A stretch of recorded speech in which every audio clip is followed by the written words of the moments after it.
Welcome to this episode of The World According to Irina Tsukerman, our very special series on global politics on the KAJ Masterclass Live. Irina Tsukerman is a US based national security and human rights lawyer, as well as a renowned geopolitical analyst. Her writings and commentary have appeared in diverse US and international media and have been translated to over a dozen languages. Every fortnight in the world, according to Irina Tsukerman, we traverse the geopolitical landscape and delve into pressing international issues and gain insight from Irina's expert perspective. Welcome to the show once again, Irina. Thank you. Glad to be here as usual. Welcome, welcome. This is the first episode of the new year, though this is our 59th episode together, Irina, on the world according to Irina Shukerman. So let's look at the world a bit in a fresh manner, though the start has been, has been very surprising. We had been anticipating something, but then Venezuela happened, and now looks like almost on the verge of Iran. How do you see this opening to the new year in terms of politics, world politics, geopolitics? I don't know. Well, Iran should come as no surprise to anyone who's been watching the Islamic Republic. Donald Trump essentially rescued it from collapse in June when Witkoff engaged in negotiations with Iran, and then Trump actually stopped Israel from finishing off Khamenei and other leaders of the regime. Only 6 months later, we are seeing that the situation has once again come to a head with the economic collapse after closure of a major bank in Iran, bringing even former staunch supporters of the Islamic Revolution, the bazaar vendors, to the streets. And the protests spread like wildfire across over 110 cities inside the country, and eventually even made their way into the streets of Tehran in mass numbers. People of all backgrounds, including religious Muslims who've not been particularly involved in political affairs, have taken to the streets and calling for the end of to the regime, completely fed up due to the economic collapse. Many have described the situation as a death spiral for the Iranian regime, but whatever the case may be, it's not a clean or dramatic death spiral, but rather a slow and painful process of the regime institutions slowly collapsing under the weight of the economic instability. Uh, it is definitely in a phase where its problems are compounding much faster than the authorities can manage them. And what looks like survival on the surface is increasingly dependent on repression, fear, and information control rather than any sense of real governance. The regime finally transitioned into this information blackout phase when it turned off the internet and even started jamming Starlink, for which activists were dependent for communications with the outside world and with each other. An unknown number of protesters has been killed. Apparently, the shootings have been indiscriminate, with many young people also being killed or wounded. The numbers of the death toll range wildly, depending on who you listen to, but at least two outlets have said that the losses could be as high as 12 to $20,000 people in just 2 days, in just the last couple of days.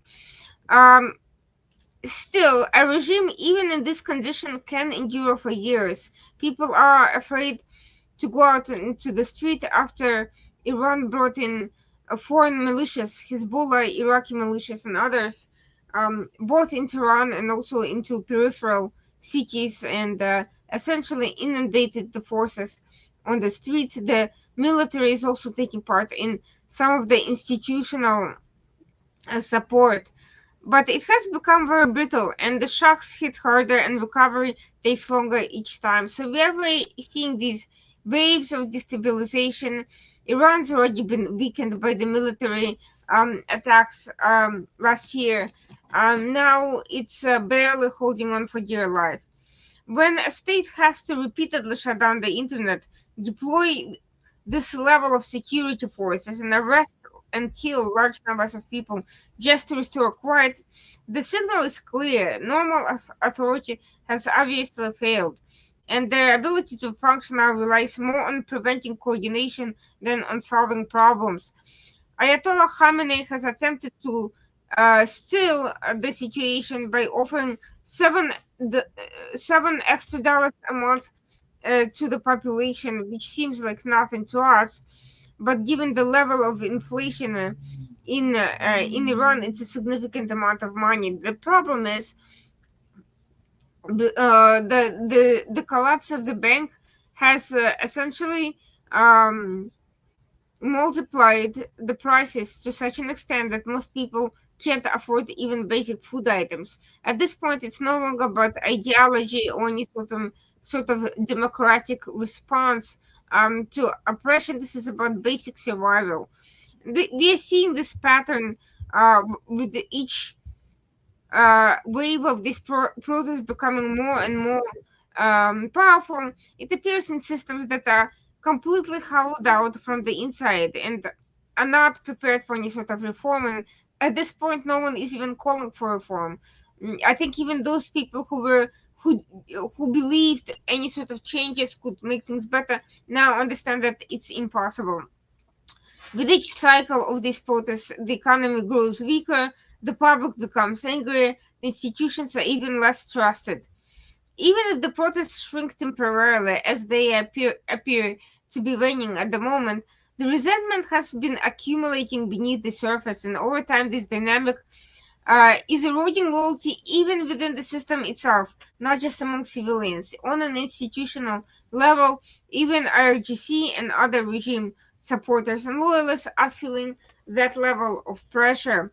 And what makes this phase especially dangerous is that decline is uneven. Some parts of the state still work, especially the security organs and propaganda systems, while others are barely functioning at all. The ministries are struggling with budget gaps, with delayed salaries, and a level of corruption that has become normalized. Local officials are more focused on avoiding blame and getting in trouble than solving problems, and we are seeing institutional paralysis. And ordinary people are experiencing this as a constant sense of instability.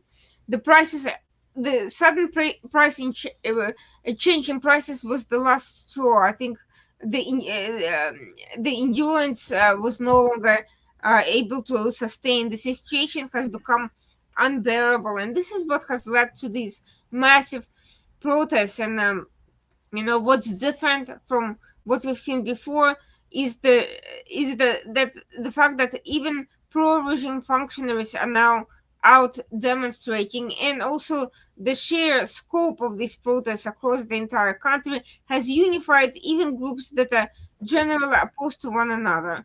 Still, I would caution against early celebrations of a transition to a better system, because as it is, even with all these conditions in place, there's no unified leadership despite calls for monarchy in some circles and for democracy and federalism in others. There's these protests are also very uneven, and so far there has not been any sort of outside support that would have pressured the system from the inside. We also haven't seen either the military or the RGC turn against the regime. So the advantage of the military units and the access to advanced weapons is still on the side of the regime, which is why these protests in particular are probably not the very end of the Islamic Republic, but they are likely the beginning of the end. This level of turmoil is unsustainable in the long run, and the sheer economic collapse may end up eroding institutions to the point uh, that most of the population, which by the way is not in the private sector but dependent on the government bureaucracies, even those people will not be able to afford basic cost of living, and they will find it be easier to turn away from the regime and hope for some sort of other transition. So, what are we seeing externally? The United States has signaled repeatedly their support for the protesters and their willingness to provide assistance. Trump threatened with assorted, unspecified measures to assist the protesters and has made repositioning of jets and ships towards the Middle East, first to protect U.S. bases in Israel from attacks after the regime officials have repeatedly openly threatened to attack them through militias, but also as a general deterrence measure. There has been a few hours of tension today when Iran closed its airspace and flights were cancelled over Israel and in the vicinity, were with a lot of rumors about potential strikes. Israel too, despite having a sort of a pre-protest arrangement with Iran, not to attack each other directly, that was secured through Russian mediation, was prepared for potential that Iran could try to cause a major diversion by attacking Israel. So far, that has not happened. There's been a lot of noise and explosions over Iraq. There's been armed Kurdish groups from Iran that have tried to cross into Iraq.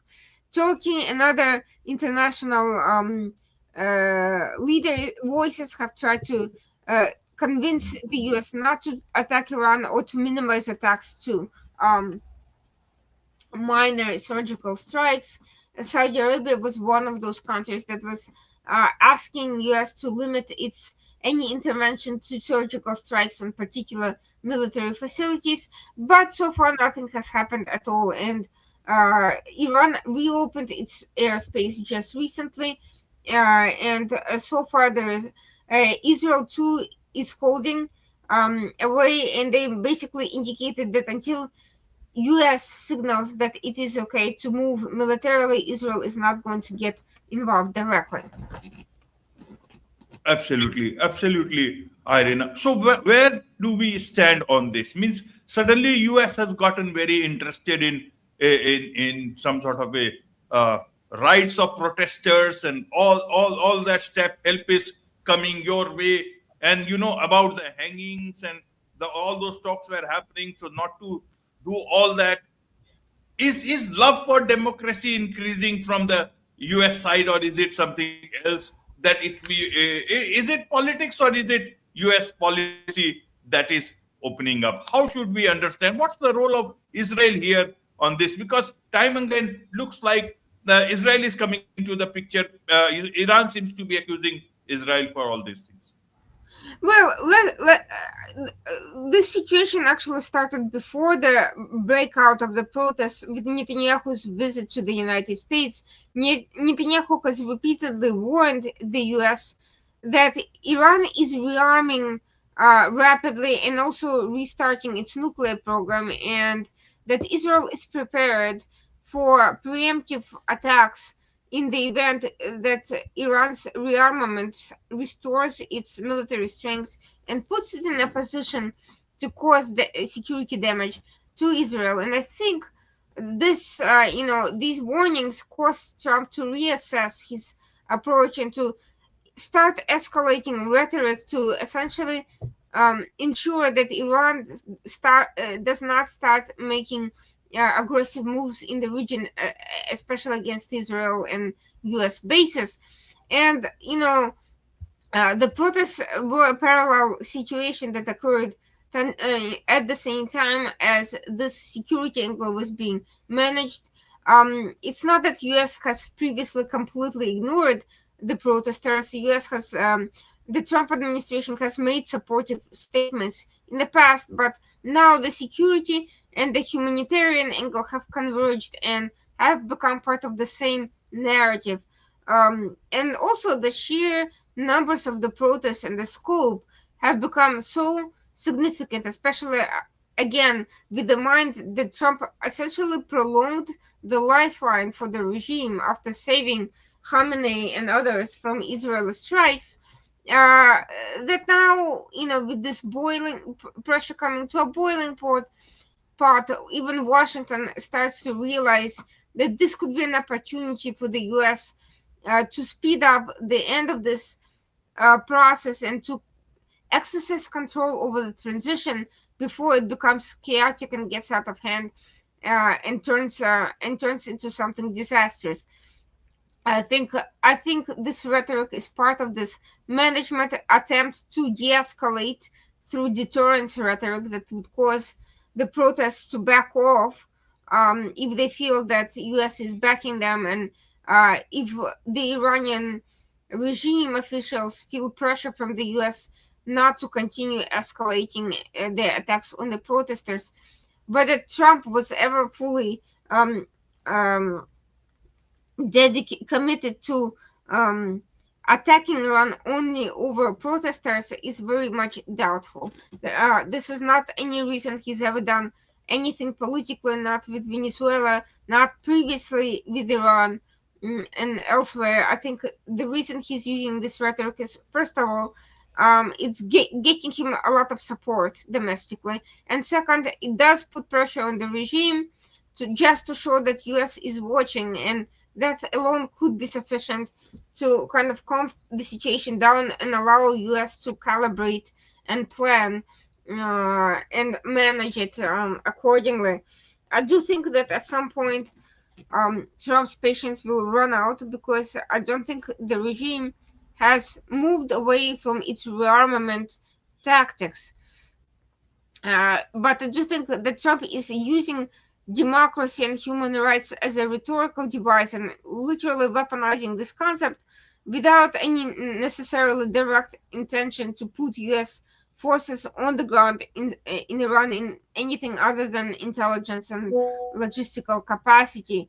That said, it's very clear that the regime has been deeply penetrated by Israelis who've probably been sharing a lot of that with their U.S. counterparts, and the U.S. government probably has a pretty good handle on what's going on, even under current circumstances with complete darkness and blackouts and so forth. There are probably human information sources flowing, even with all these complications. And I do think that the U.S. probably does not believe that this current wave of protests is the final one. But I do think that they're also hoping that the Iranians will eventually take it upon themselves to resolve their own internal situation, and that political support from the US will prove sufficient to motivate them and to create this demoralizing pressure on the Iranian officials. Um, Still, we can never underestimate the element of unpredictability in Trump's politics. He could, as a matter of surprise, use symbolic strikes to send a stronger message to the regime, especially after the officials threatened to assassinate him once again. Um, and that's clearly crossing the threshold of internal domestic turmoil and into a external security threat. And the fact that all these jets and ships are being taken out of various other regions and moved to the Middle East can be a lot more than just messaging. It's at the very least about defensive preparation for potential escalations and possibly readiness to launch an offensive attack should it become necessary. Absolutely. I was reading at a couple of places, and some thoughts were there, perhaps that the U.S. is looking at moving away from so much of their business with the Middle East in that sense, military sort of engagement in that, and for that, Iran it could be a problem in terms of a strong Iran, and that is where they would look at some sort of a situation where Iran is much more on their side, much more stabilized, and their engagement in Middle East is reduced after that. How do you look at this sort of a speculation, reasoning, or understanding? I do think that if the US felt that there was real serious leadership in Iran that could take over smoother, they would probably even support a full democratic transition. But I don't think Trump actually feels that way currently, and he would prefer a weakened and controllable Iran, which is why he is either content to manage the situation and ensure that Iran stays within certain limits, but without, intervening decisively, or he would prefer to cut a deal with some more pragmatic faction within the regime that would reduce its external interference and cooperate with the United States, even if it meant that internal repressive measures stayed in place. For now, he has been cautiously exploring leadership options, but so far nothing has been identified that would probably fit the criteria for complete U.S. backing or support for any particular opposition faction. Simultaneously, there's also been an ongoing political dialogue with Iran through Oman and other channels. Iran had signaled its willingness to negotiate the nuclear deal and so forth, probably believing that it could buy some time, and also understanding that it's the nuclear program that remains the top priority for this administration. Regardless, however, I think Trump is not the only one who would prefer to see a weakened but stable Iran, even if it means that democracy and human rights are out the window. Saudi Arabia has repeatedly expressed concern about becoming a front line in any potential destabilization process, and other Gulf states too are also concerned about the impact on their trade, on their relationships in the region, and on their own stability. After all, Iranian factions have also penetrated other Gulf states in the region. There's a lot of unknowns. It's very clear that the Trump administration would not be involved in any sort of state building process or regional stabilization process. And for that reason, many countries would prefer to keep things as they are as long as they don't get worse, rather than opt for an open-ended process with where several different scenarios could play out in unpredictable ways. Absolutely, absolutely. We'll keep a watch on what's happening down there. Lots of things are happening. Let's move on to Venezuela and understand Trump's policy there. Means was it only about Maduro, or is it was it only about oil or also about oil? Where do we go from there? That place is, is after Iran, that has gone into the background, but we want to understand how should a person understand what's happening there. Well, Venezuela is another case where nobody knew exactly why Trump was doing it. Trump certainly articulated several justifications, including narco trafficking, oil-related economic and oil more general and oil-related concerns, fentanyl, and of course the terrorism and foreign actors violating the Monroe Doctrine. Um, but his rhetoric has shifted several times, and it's unclear whether any of those reasons are really the reason for why he did what he did. After all, a very effective U.S. operation ultimately ended up taking just two people, Maduro and his wife, who are being put on trial. And there's a potential that this legal process could end in any number of ways, which could include potential prisoner exchange or um, diplomatic arrangement whereby Maduro is exiled to some friendly third country. Meanwhile, the remnants of the regime remain in place, and just today Trump had a phone call with the vice president, who is pretty anti-American and who also blamed the Zionists for this operation somehow. Even though Venezuela is quite far from Israel and is far from its top security priority, even if it's considered a hostile actor that has enabled many of more immediately adversarial forces, still, for Israel, taking out Maduro would not be anything remotely close to its number one interest at the moment. We are seeing that there are concerns about the election process, about the transition process, about whether Venezuela will actually end up being turned into a democracy, and whether the regime will ultimately be taken out. Secretary of State Rubio claimed that the vice president who has become the interim president is not a legitimate leader and that election process will be settled at some point. There is also concern about US commitments. Until the transition process is complete, US is committed to controlling the situation and stabilizing it. What does that mean? Will it keep troops in the ground, and for how long? Um, Trump is actively pursuing some sort of a normalization in terms of industry trends with oil. Trying Chevron is apparently getting a license for oil extraction. Still, rebuilding the oil infrastructure itself is a huge financial commitment and a lengthy process, which can potentially even outlast this administration.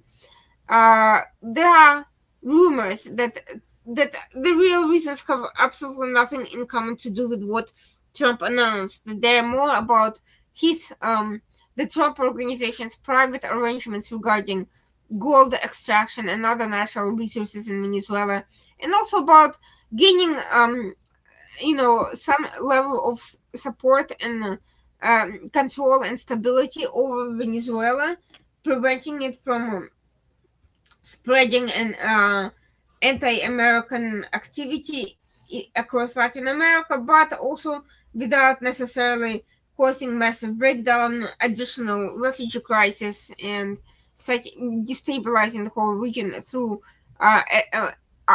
uncontrolled processes. Uh, there is a positive sign that Trump is finally willing to meet with Maria Machado, the Nobel Prize laureate who who earned acclaim for unifying the previously polarized Venezuelan opposition, and many view her as a potential and legitimate and very credible candidate for political office, for political leadership in Venezuela. Trump had at various points waxed and waned in his support for her. At one point, he was resentful of her winning the Nobel Prize he thought would be rightfully his, but he is willing to meet with her. So perhaps he will change his position, and perhaps he will become more involved in the political processes and not just geopolitical levers of power in Venezuela. Absolutely, absolutely. We'll have to watch out also on that. It looks like there is much more that we will hear on that side because the court case, how does this court case look like for Maduro? Because again, it will take many years. We have seen that in the past, even in Noriega's case also. So I want to understand from that point on view, if I for the audience.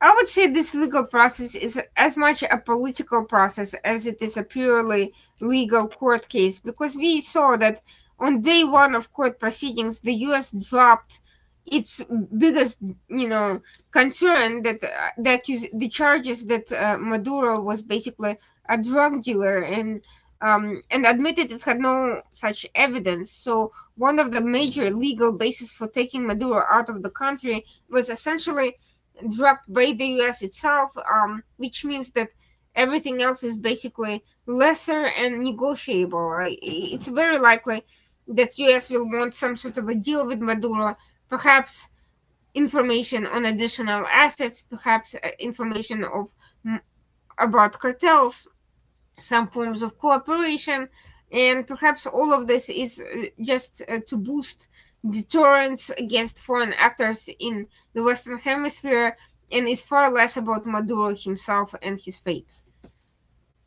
Absolutely. Let's move on from this to Greenland. What's happening with the Greenland issue, and what will happen to the to NATO if at all things move in a difficult position?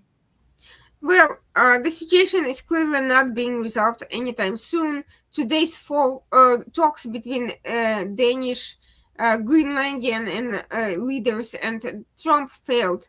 They did not come to any agreement. In fact, the leader of Greenland, the prime minister, said that he was choosing Denmark over the U.S., and Donald Trump essentially threatened him and basically said that he views Greenland siding with Denmark as Greenland siding with Russia and China. I think the level of Russian and Chinese intervention with Greenland is grossly exaggerated for dramatic effect by Trump. What is also worth underscoring is that US and Denmark have a joint agreement since 1951 to provide defense and security for Greenland, which is why the NORAD base is stationed there. And US at any point can bring in any number of soldiers, any number of ships to support Venezuelan security against any Russian and Chinese threats, which is not to say, by the way, that those threats are not real, but the fact that Putin actually threatened to take Greenland if US doesn't shows that this is much more about politics than any serious geopolitical concerns. The resources that Trump had previously cited as the reason for his interest in purchasing Greenland are very difficult to extract. They will take 10 to 15 years, far beyond this administration's tenure. It's also very obvious that logistically, it doesn't make sense to try to secure Greenland through means other than joint cooperation with other EU members.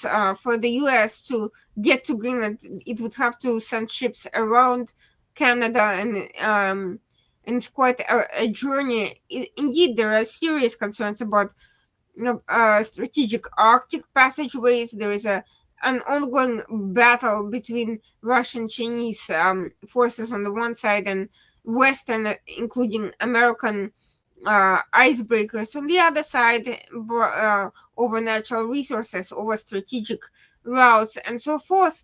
None of that is getting resolved anytime soon, and nothing will change logistically, even if US were to become the owner of Greenland. None of it would bring any additional logistical benefit in terms of US influence in that area.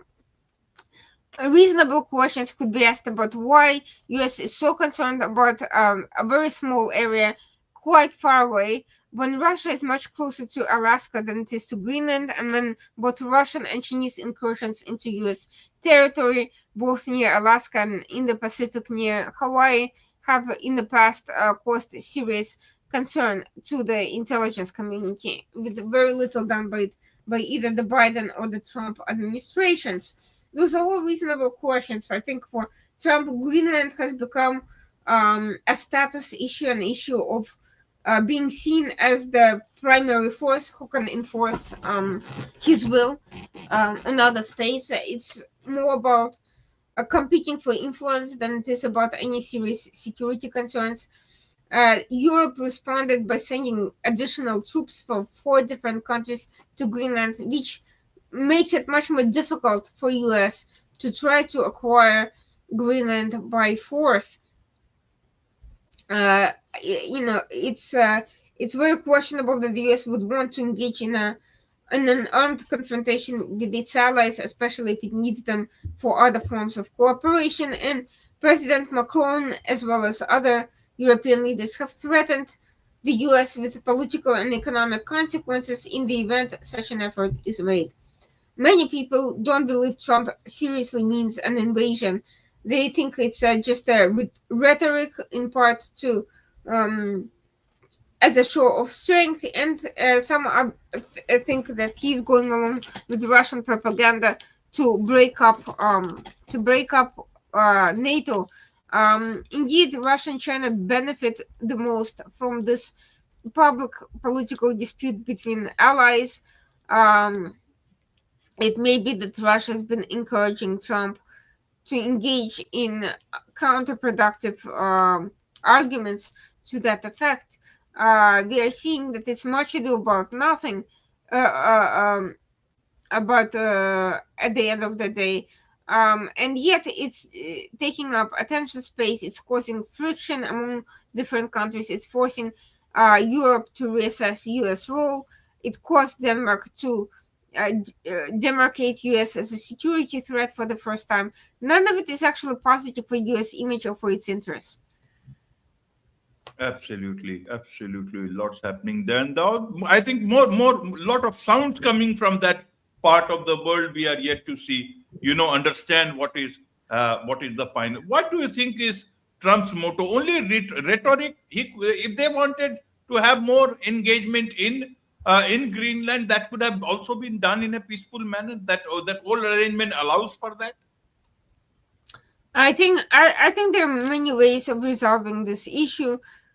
Threatening use of force is completely unhelpful, and it's only likely to harden the European position against the US. US is basically positioning itself on the same side with Russia and China, even as it claims to want to counter Russian and Chinese influence and competition for strategic routes. All of that could be resolved very quietly, very quickly. It's very clearly just an issue of Trump's ego and desire to be seen as the strong leader. He believes that any sort of compromise or backing down at this point would be seen as a sign of weakness. But in some ways, he painted himself into the corner, into a position where he cannot afford to compromise by engaging in brinksmanship over something relatively unimportant so early on. Absolutely, absolutely. From that part of the world, let's come to my part of the world and let's look at India through your eyes. The options, because how do you see India's position now with with the trade tariff with India, Russia, India, China becoming much more engaged here, and Israel's Somaliland recognition. It has shaped shook the region and leads to a new dimension to the Red Sea security. From that point of view, let's start. What does it mean for India? And then we go to the other issues here. Yeah, well, the situation here is quite complicated. For Israel's recognition of Somaliland is not a symbolic gesture; it's very much a strategic move, which reshapes how power is projected around the Red Sea and the Horn of Africa. By recognizing this breakaway small republic, Israel is signaling that it's willing to bypass traditional diplomatic constraints in order to secure maritime and intelligence advantages. It's building a military base in Somaliland, and in part, it's a response measure to the increasingly aggressive political measures by Turkey and the Arab Gulf states, in some ways also cooperating with Iran to isolate and freeze out Israel politically from the region. And I think Israel's response was, well, if you're going to try to block me in the Middle East, I'm going to cause a problem for your interests in the Red Sea, which is strategically important. And I think that's exactly what's happening. The Red Sea is one of the world's most sensitive shipping corridors, and disruptions there quickly ripple into global trade, energy prices, and food security. Any actor with influence in that area gains leverage far beyond the immediate region. And Israel's move inserts it directly into a space that's been traditionally contested by the Gulf states, by Turkey, Iran, and global powers. So this recognition is what is giving Somaliland international visibility. It's been very much autonomous and basically independent for the past 30 years in all but the name and official status. But Somalia has taken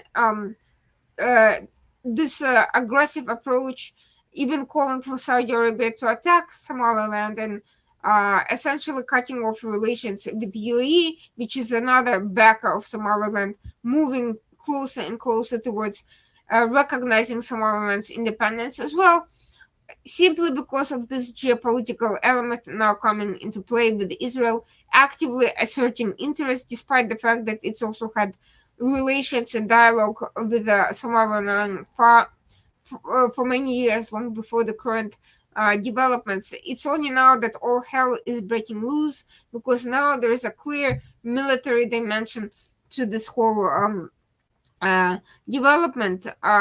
Even without widespread recognition, a single powerful backer alters bargaining dynamics. And the message is that geography matters more than formal legitimacy.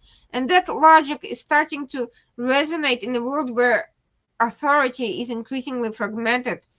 From a security perspective, the Red Sea is also shifting from being a transit route to a contested strategic theater. Piracy, the Somali pirates have reappeared recently with the assistance of the Houthis, and they've attacked Indian ships even as far as the Indian Ocean. Um, Militia attacks, drone strikes, and naval brinkmanships have turned it into a zone of persistent risk. And Israel's interest lies in protecting shipping, gathering intelligence, and preventing hostile actors from establishing footholds near critical routes. And those actors are not only the pirates, but also the Houthis. They're also Al Shabaab, which has penetrated Somalia quite significantly, and there are even various terrorist groups that traversing Egypt and the entire coast. This recognition then opens doors to formal cooperation that goes beyond quiet security ties, and that includes ports, surveillance, and logistical access.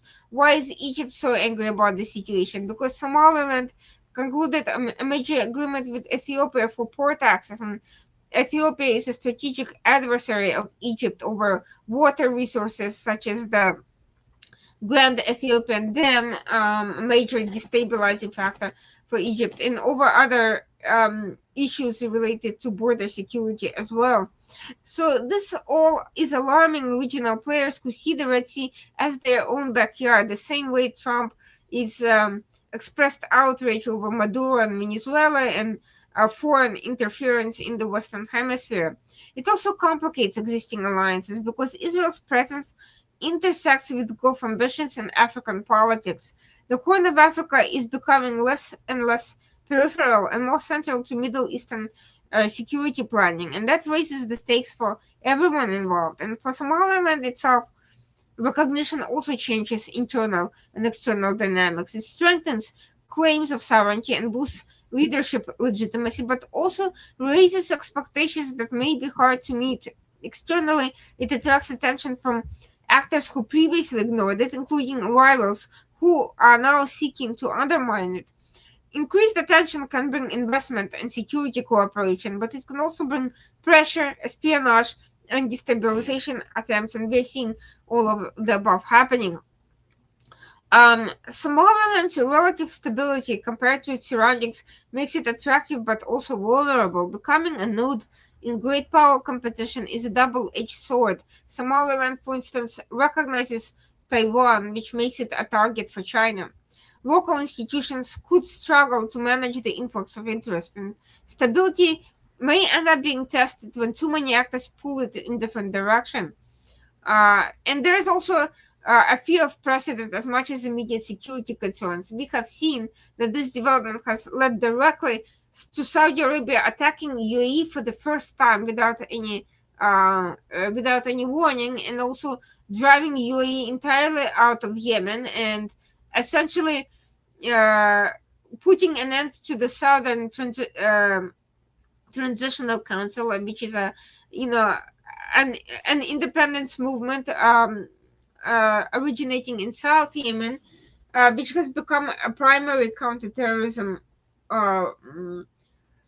group faction in operating in the area. It essentially abducted its delegation and tried to kill its leader, President Al Zubaydi, who fled via the very same Somaliland to UAE.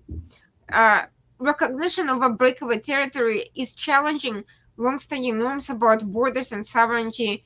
There are concerns about internal divisions or other separatist movements and the ripple effect. And at the same time, also, there is the pragmatism of engaging with whoever controls key terrain. That creates a split between public condemnation and private recalculation. Regional diplomacy in general is becoming more transactional and less rule bound, and the Red Sea region's politics are increasingly resembling those of other contested corridors where power matters much more than international law or paperwork. But for India, this shift too has direct consequence, also indirect consequence, because India is heavily dependent on Red Sea shipping for trade, for energy imports, and also for access to European markets. Any change in security architecture along this route affects its economic and strategic planning, and Israel's deeper presence could contribute to stability through intelligence and deterrence, which benefits all shipping nations. On the other hand, it could also intensify competition and provoke countermoves by rival actors, increasing volatility. India needs to will have to assess whether new alignments reduce or raise risks. New security nodes can either anchor order or become dangerous flashpoints, and this ambiguity is something that India will have to carefully navigate along these tensions. Also, its strategic challenge is that it benefits from stability in the area, but also has limited control over how that stability is produced. New actors entering the space can help secure shipping lanes, but they can also trigger reactions from rivals who feel encircled or excluded. Now, India diplomatically traditionally prefers quiet engagement and multilateral frameworks, but the Red Sea is moving towards a much more fragmented and power driven order, and that forces New Delhi to rethink assumptions about neutrality and distance. It cannot afford to be passive if competition intensifies near routes that carry a very large share of its trades. At the same time, if it aligns overtly with any single actor, it could alienate everybody else. So India is going to have to use its diplomatic acumen in balancing acts, which will only become harder as security arrangements become more bilateral and less institutional. And the comfort zone for India is now being tested, if not eroded. Another concern is precedent, because recognition of Somaliland challenges the idea that borders are fixed, an idea that India strongly values because of its own territorial sensitivities. It may not oppose engagement with Somaliland, but formal recognition by others may complicate its own diplomatic position. Now, once again, I would like to underscore that Somaliland has essentially been nearly independent for the past 30 years. The way the country was created was a result of genocide, when Somali tribes have essentially accused other Muslim African tribes in the same border area of being Jewish, which was not true, they're Muslim, and essentially um, uh, tried to wipe them out. So Somaliland has become an island of survival um, for these remaining tribes um, after attempted massacres by their own brethren existing in the same country, speaking the same languages. They were very much left alone and pursued an independent foreign policy, and none of it has bothered India or anyone else except for maybe China until this issue. So, while de jure it has been, still part of Somalia, de facto it has been living an independent life for approximately 30 years, and that's something to take into consideration when weighing this delicate balance between respecting the right to self-determination and territorial integrity. There is also the fact that Somalia, quite frankly, is extremely unstable. As I said, Al-Shabaab has penetrated all levels of government. Backing from Islamist states such as Qatar and Turkey has also contributed to a particular posture that makes it a risk factor for various actors. So it may not be such a bad thing that Somaliland is attempting to become fully independent. Even for India, this is not the same as its own territorial disputes, because essentially Somaliland could be an ally and advance its own interests in the region. Absolutely, absolutely. And that brings me to the last topic of the day is about India giving much more consideration to Chinese corporations. How far truth is there in this? And how do you see this? And if at all, if it is coming to be true, what are the risks involved here? Now, the consideration of bringing in these potentially Chinese corporations actually reflects much more economic pressure rather than strategic comfort. The Chinese firms, they're still deeply embedded in global supply chains. Completely excluding them raises costs for Indian consumers and industries. Now, India has been growing quite rapidly, and its ambitions require capital, technology, and manufacturing scale that domestic firms cannot always provide quickly. Relaxing restrictions can appear pragmatic in the short term, especially given the inflation, employment issues, and export competitiveness that are at stake. However, this economic logic does not exist and should not be examined in a vacuum. China's corporate sector is closely intertwined with state objectives, making commercial engagement inseparable from geopolitical risk. What looks like business, at least to India, often carries strategic implications. And that dual nature is the core dilemma that is now facing India. The benefits may very well be immediate and visible and a huge boost given its current needs, especially in the midst of dispute with Trump over tariffs and other factors, but the risks are long-term and harder to measure. So one major risk is dependency creep. When Chinese companies enter sectors such as electronics, telecommunications, or telecom components, batteries, or logistics, they often become difficult to replace. Over time, domestic alternatives would struggle to compete with scale, pricing, and integrated supply chains. And this creates a structural reliance that can be exploited during political disputes and given the deep level of distrust between India and China and their continuing rivalry in China's support for Pakistan and for Bangladesh and for assorted actors that are adversarial to India's interests, it's only a matter of time before these disputes surface once again. And India has experienced this vulnerability prior in trade disruptions and border tensions. Allowing deeper corporate penetration can very well recreate these risks under a different label. And once this dependency forms, reversing it is expensive and politically painful. Short-term gains can lock in long-term exposure, and this is a classic trap for rapidly growing economies, and China has exploited it with other countries in the region. Another very obvious factor is national security concerns. Chinese firms are often subject to laws requiring cooperation with their government, including sharing data or complying with intelligence requests. In sensitive sectors, this creates risks that are not easily mitigated by regulation alone.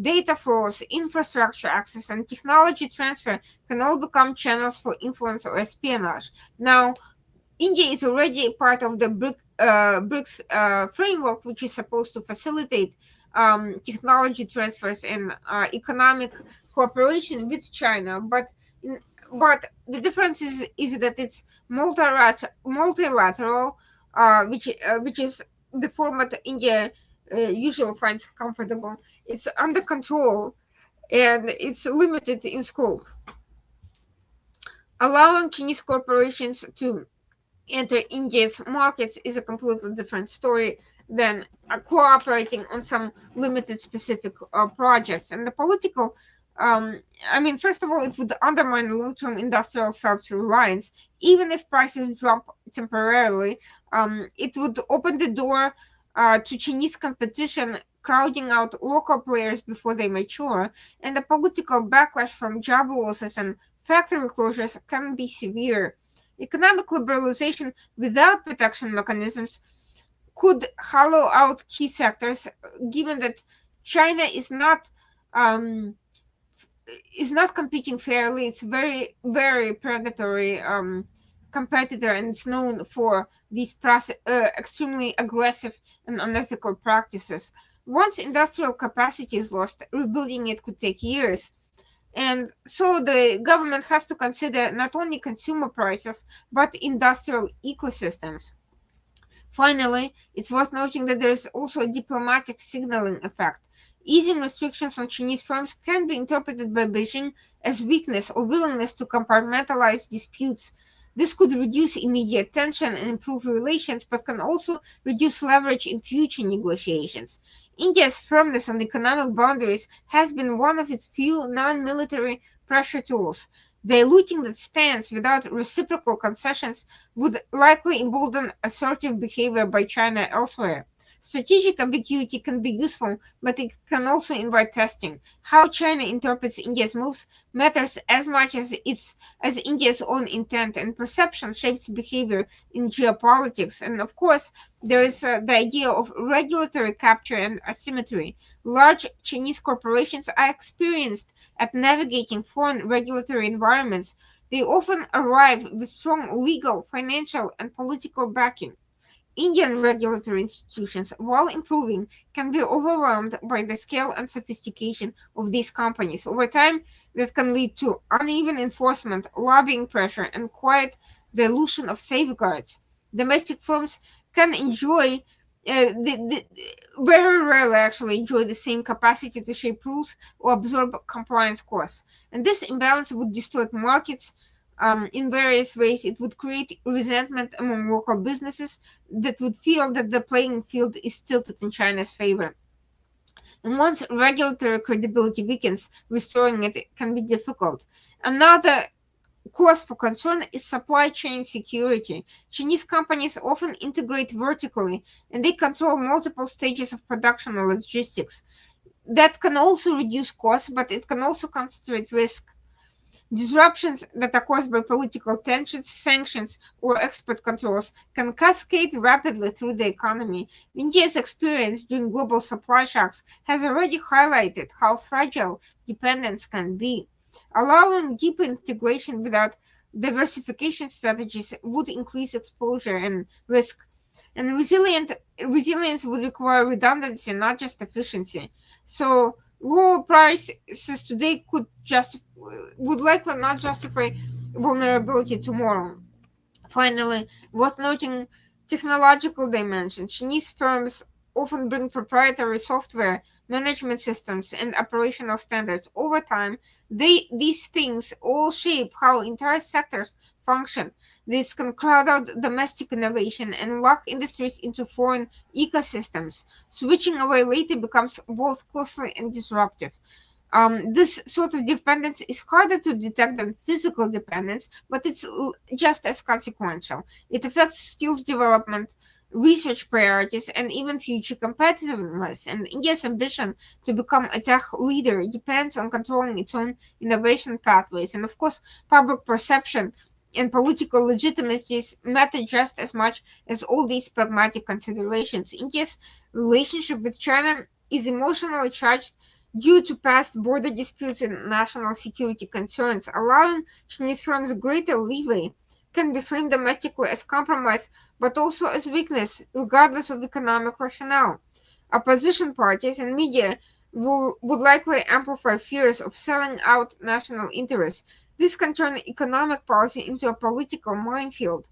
Governments have to manage not only economic outcomes but narratives. Losing public trust can derail reforms even if they're technically sound.